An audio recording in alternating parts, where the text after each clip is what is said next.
Então, pessoal, boa noite a todos, tá? É uma alegria ver a sala, eu digo lotada, porque daqui a pouco tem 2, 3 cadeiras sobrando, daqui a pouquinho vai estar bastante lotado, tá? Isso prova que a espiritualidade nunca nos abandona, tá? As pessoas que vêm aqui e que vêm em outro lugar, elas sabem que se elas vierem com bastante amor no coração, tá? Todos são atendidos. As pessoas que procuram Jesus, que procuram Deus aqui ou em outro lugar, ou em outra religião, nós costumamos dizer, nós somos universalistas e para nós Deus é um só. Tá? E a gente acreditando nisso, nós somos acolhidos por Ele. Nós somos acolhidos por todas essas casas que se dedicam à palavra de Jesus. Nós agradecemos sempre por esses irmãos que vêm aqui frequentar a nossa casa, por esses irmãos que vêm aqui nos ajudar a fazer palestra, nos trabalhos que nós temos na casa, porque sabemos que nós precisamos desses trabalhos.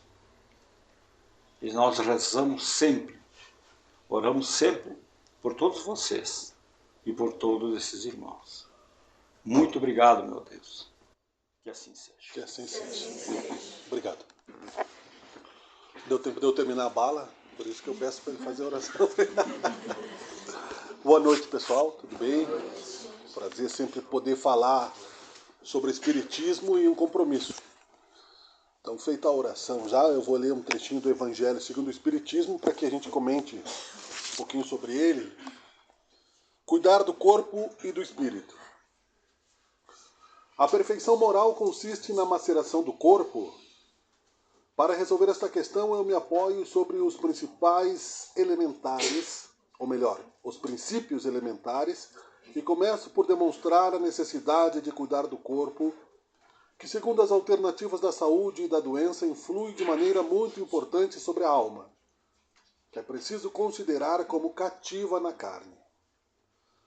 Para que essa prisioneira viva, se divirta e conceba mesmo as ilusões da liberdade, o corpo deve estar são, disposto, vigoroso. Sigamos a comparação. Ei-los, pois, em perfeito estado, ambos. Que devem fazer para manter o equilíbrio entre as suas aptidões e suas necessidades tão diferentes?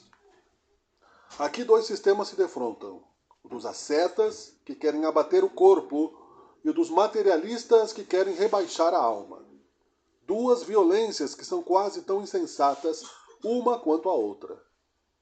Ao lado desses grandes partidos, formiga a numerosa tribo dos indiferentes, que sem convicção e sem paixão, amam tibiamente e gozam com economia. Onde, pois, está a sabedoria? Onde, pois, está a ciência de viver? Em nenhuma parte, e este grande problema permaneceria inteiramente por resolver, se o Espiritismo não viesse em ajuda aos pesquisadores em lhes demonstrando as relações que existem entre o corpo e a alma e em dizendo que, uma vez que são necessários um ao outro, é preciso cuidar de ambos. Amai, pois, vossa alma, mas cuidai também do corpo, instrumento da alma. Desconhecer as necessidades que são indicadas pela própria natureza é desconhecer a lei de Deus. Não castigueis pelas faltas que vosso livre-arbítrio fê-lo cometer e das quais ele é tão irresponsável como é o cavalo mal dirigido pelos acidentes que causa. Sereis, pois, mais perfeitos se martirizando o corpo, com isso não ficais menos egoístas, menos orgulhosos e pouco caridosos para com o vosso próximo? Não. A perfeição não está nisso. Ela está inteiramente nas reformas que fareis vosso espírito suportar. Dobrai-o, submetei-o, humilhai-o, mortificai-o. É o meio de torná-lo dócil à vontade de Deus e o único que conduz à perfeição. Georges, Espírito Protetor, Paris, 1863. Parece um simples trecho tirado de um recorte, de um livro, que não apresenta muitas questões claras na essência da leitura, se olharmos assim superficialmente.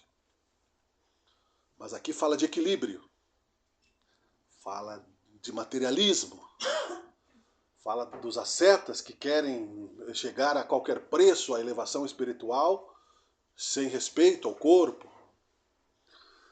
Fala de livre-arbítrio, num pequeno trecho, né? Nós que aqui estamos ouvindo constantemente falar de espiritismo. Fala de Deus. E fala que o espiritismo resolveu essa questão. Mas fala dos indiferentes, daqueles que não estão preocupados nem com a evolução espiritual, nem com os cuidados do corpo. E aí nós estamos vivendo a relação com o mundo. Mas nós que aqui estamos a buscar, por necessidade espiritual, pessoal, um pouco mais de equilíbrio, um pouco mais de compreensão, um pouco mais de paz diante do nosso presente, podemos observar belos conselhos no Evangelho segundo o Espiritismo. Não unicamente no Evangelho segundo o Espiritismo, mas nós estamos falando do ponto de vista espírita, cristão, que é também uma filosofia. Divaldo Franco sugere aos espíritas que não se culpem, mas se responsabilizem pelas suas imperfeições, assumindo que somos espíritas imperfeitos e que não seremos perfeitos nesta vida. Nós temos aqui, portanto, dentro desta maravilhosa doutrina renascida, a questão da necessidade da reencarnação. Porque aqui também falou de prisão, não é? Estamos cativos do corpo. Nós somos cativos da carne e não sabemos, como disse Jesus, de onde sopra o vento, não é? Mas sabemos que ele sopra. Ele disse isso a Nicodemos quando questionado sobre a questão da reencarnação por Nicodemos, sendo que havia esta cultura no livro dos Hebreus, e portanto Nicodemos não estava ali muito claramente intencionado. Jesus disse: tu és mestre em Israel e não sabe dessas coisas? Que não pode o homem ver o reino de Deus se não nascer novamente? E não pode o homem velho voltar ao ventre da sua mãe? E Jesus completou com uma frase filosófica, porque nós temos que entender uma questão para nós que estamos mais dóceis já à existência de Deus, humildes à sua presença em nossas vidas e à sua vontade, menos negacionistas da sua existência. Mas a nossa fé será testada em vários momentos da vida, e aí nós precisaremos saber até que ponto este Deus está consciente na nossa compreensão. Porque nós não sabemos de onde ele vem. É fato. Ninguém pode explicar, e é por isso que a ciência zomba muitas vezes do espiritismo, apesar da reencarnação já ter sido comprovada por fatos psíquicos, não é? Por testes desde o tempo de Allan Kardec. Mas como nós vamos pensar que Deus não tem início nem fim? É um desafio. É por isso que Jesus disse a Nicodemos: o vento sopra, você não sabe de onde é que ele vem, de onde ele vai, mas ele sopra. Deus organiza o universo desde sempre, porque ele sempre respirou a sua existência. Nós, a partir do momento que estamos num recorte do eu, que temos consciência que existimos e pensamos, Às vezes, como crianças, ainda não percebemos. Talvez por isso que a memória das crianças fica pouco, né, clara até uma certa idade. Até ela ter uma consciência de que ela é um ser pensante e que sentimos. Pelo mínimo de prudência, e aqui também fala sobre a busca de sabedoria para o encontro do equilíbrio, para o encontro de paz, nós precisamos tentar encontrar a nossa origem espiritual. E a origem espiritual, sendo que a pré-existência do espírito já nos traz, portanto, um fardo e também virtudes desenvolvidas antes de estarmos neste corpo físico, que continuarão depois dele, e que aqui estamos cativos porque a lei da reencarnação é uma lei de Deus. Precisamos, dentro da melhor prudência, compreender o máximo desta lei para melhor nos relacionarmos com ela e tentarmos a melhor forma de felicidade, como diz, até mesmo alegrias passageiras, porque tudo passa. Tudo passa. O dinheiro, a saúde, a juventude neste mundo. Buscai primeiramente o reino de Deus e o resto vos será dado por acréscimo, dizia Jesus para os que tinham ouvidos para ouvir, porque já estavam cansados das ilusões de vivermos testando a lei de causa e efeito vida após vida. Indiferentes, como diz aqui. Indiferentes no plano físico, indiferentes no mundo espiritual. Imperfeitos, é certo que sim. E aí não teremos o porquê nos apressarmos para buscar uma perfeição artificial, impossível, antinatural. Porque nós não podemos romper barreiras de relações, muitas vezes oriundas de uma necessidade como família, e sairmos despreocupados destas relações, abandonando o passado como se isso fosse por acaso, sem piorarmos muitas vezes a nossa condição espiritual. Então temos que nos subordinar muitas vezes a tolerar aquilo que nos parece de momento insuportável. Até mesmo as limitações físicas, emocionais, econômicas. E carregamos este corpo que nos é dado como instrumento de manifestação do Espírito até que Deus desligue o fio que nos prende a Ele e que nos deixará numa outra morada de Deus, onde Jesus disse que estaria nos preparando o lugar a nos receber. De uma maneira bem simples, bem fácil de entender, porque nós vemos, hoje em dia a cultura espírita é bem ampla, com a tecnologia, os filmes. Essas muitas moradas que Jesus dizia na casa de Deus, eram moradas, e são moradas, outros planetas, ok? Mas também outros planos materiais.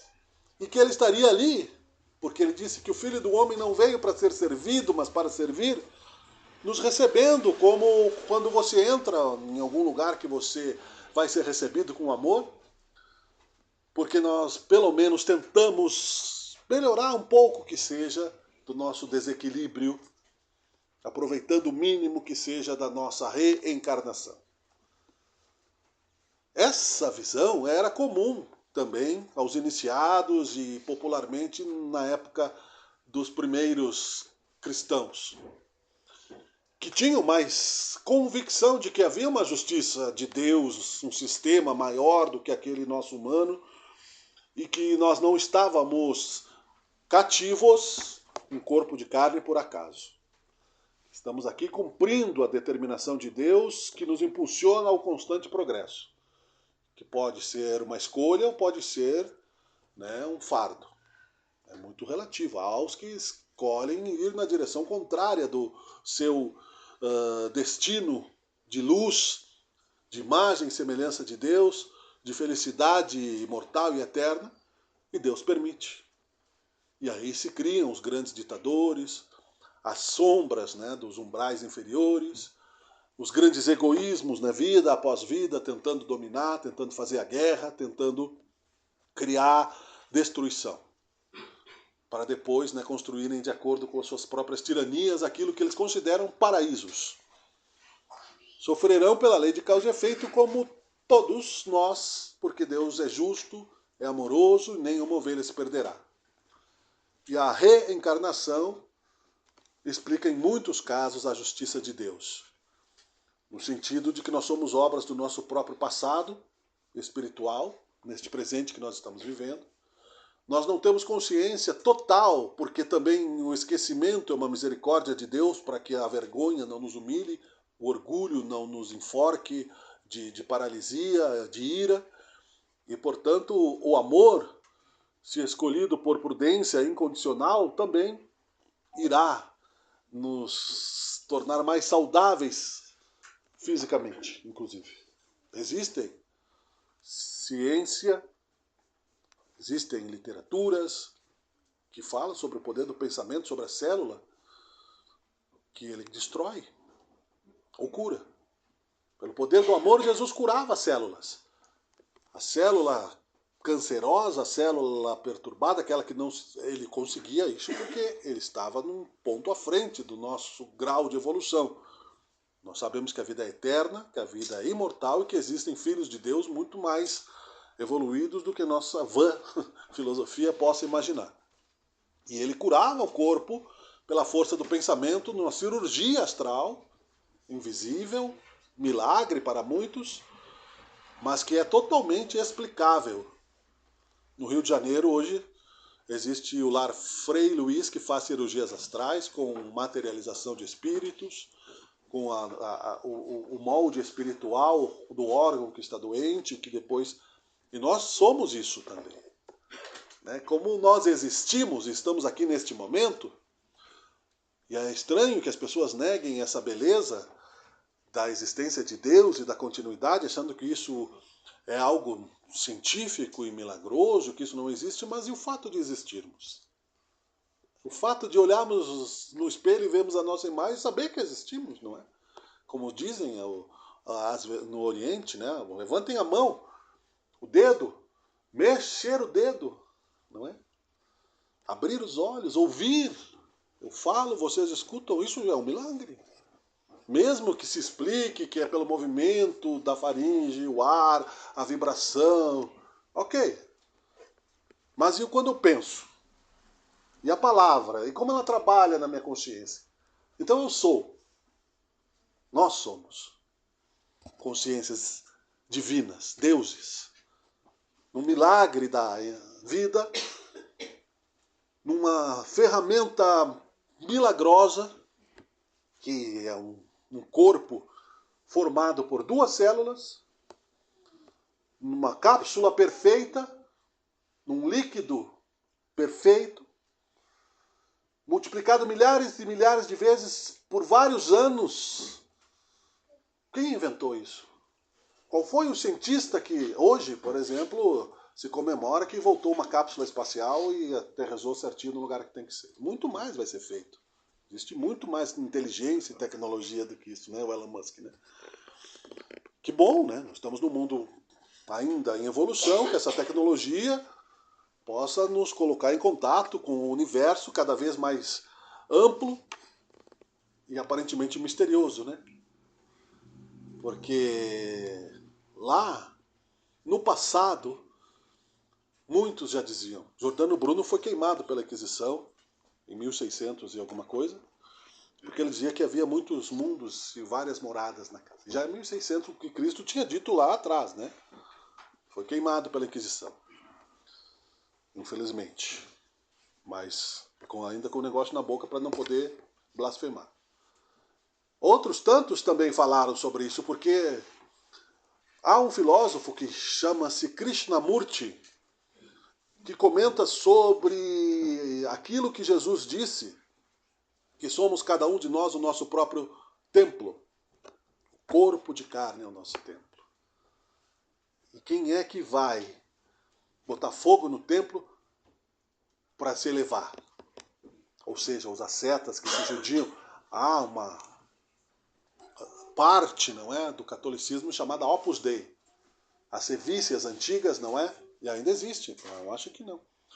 Onde eles colocavam cinto nas pernas, assim, apertavam, se chicoteavam, achando que aquilo ia resolver a questão do meu desequilíbrio de caráter, de moral, das minhas escolhas mal feitas. E não vai resolver, porque o corpo não tem livre-arbítrio. O corpo é uma máquina conduzida pela minha consciência. E há também aqueles que negam a existência da alma e temem por isso, não é, a supremacia da inteligência artificial.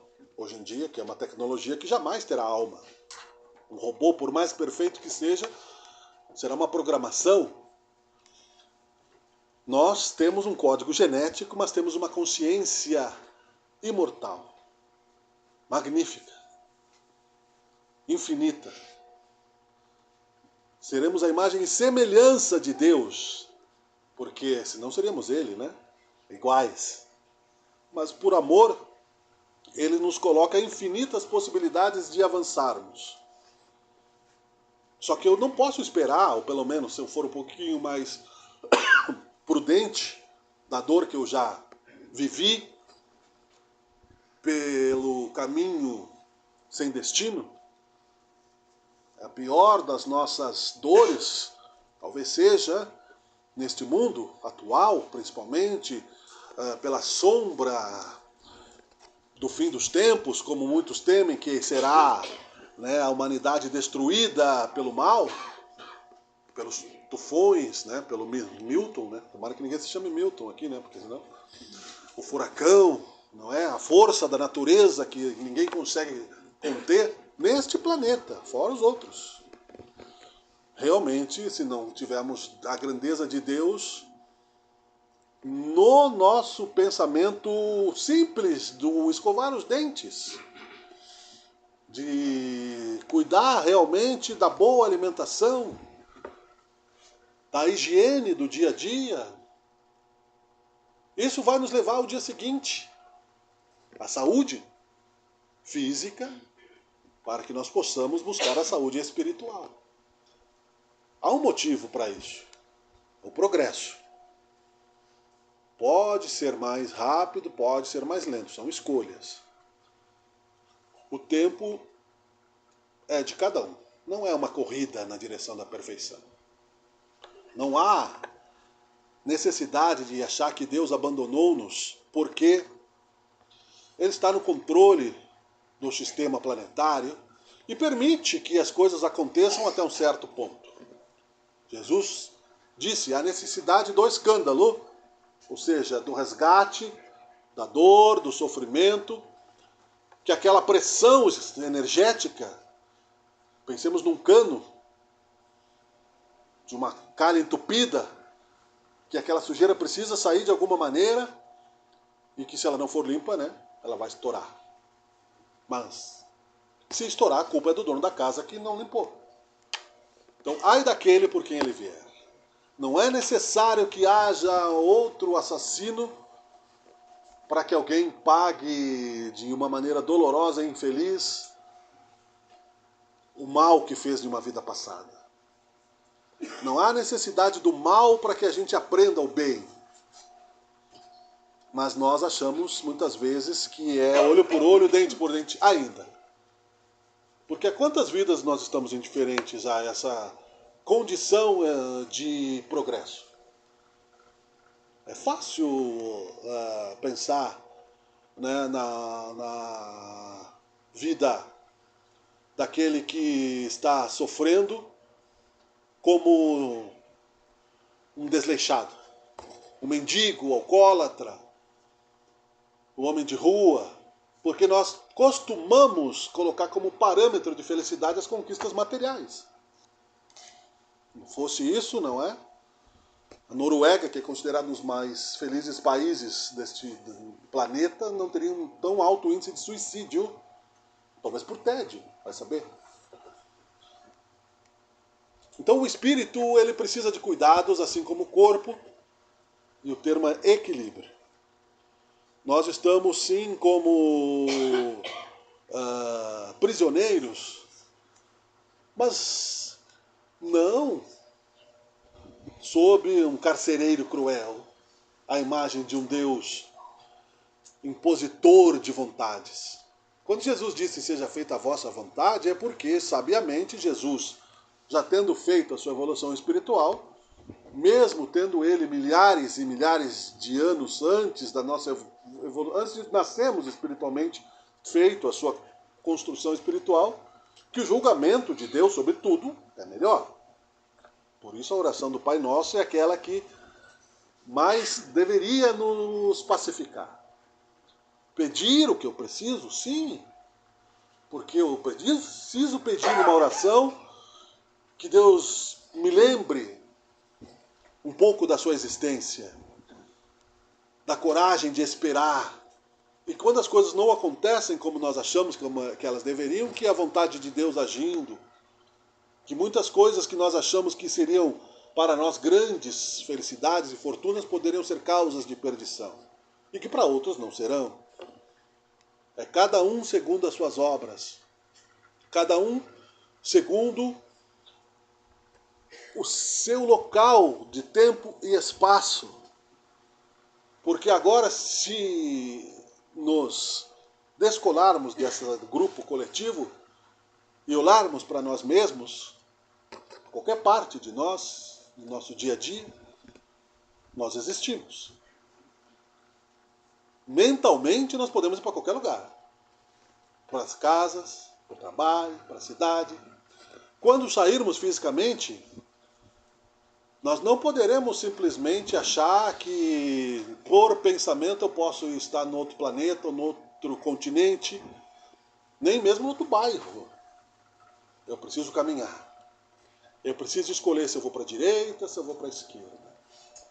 Eu preciso suportar este corpo porque a lei de Deus nos obriga a irmos até o último centil das nossas energias, até o último centavo, porque o suicídio é uma ingratidão.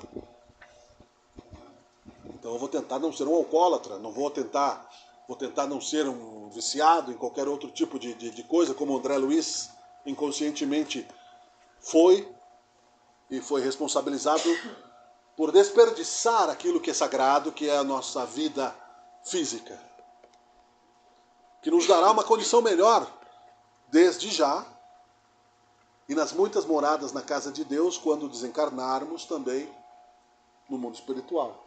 Teremos lá a mesma condição, sem o corpo físico, que vai ficar no túmulo, como já ficou milhares de vidas. A gente tem medo, eu tenho. Mas às vezes eu penso assim, quando eu estou com uma grande pressão sobre algum problema, e eu desfoco disso, e o problema está lá, eu penso em outra coisa, como fica leve. O problema está lá, não se resolveu, vai se resolver, depois eu volto para ele. E assim, nesse exercício de olharmos o ponto de vista da vida, como disse Sócrates, o Espiritismo nos consola. Porque aqui nós estamos como num jogo real, é claro, onde o que está em jogo é a nossa felicidade, a nossa serenidade e, por último, uma palavra que se chama resignação, que eu, muito tempo, confundi com conformismo, que não é. O espírita bota tudo na condição das vidas passadas, né? O espírita diz que tudo que é karma, eu fiz numa vida... Estou sofrendo porque numa vida passada eu fiz alguma coisa errada. Talvez eu tenha feito nessa vida. Se eu tenho uma cárie, nessa vida eu não escovei os dentes, não foi na outra. Esse dente nem estava na outra vida, né? Ou seja, muitas coisas que nós mistificamos são práticas simples do dia a dia, como cuidar do corpo e do espírito, que nós podemos, aos poucos, sem desequilíbrios, implantar como hábitos que vai nos dar paz, que vai nos dar a convicção de vivermos até o dia da partida. quando tivermos que deixar o corpo, de preferência bem velhinhos, né? Ou não, porque não quer dizer, a vida é do outro lado, mas para que as pessoas não sofram, né, de saudade, porque a gente sofre. Aproveitemos bem a nossa reencarnação, no máximo deste momento, na certeza de que é um direito sermos felizes mais cedo ou mais tarde. Ainda somos cativos, sim.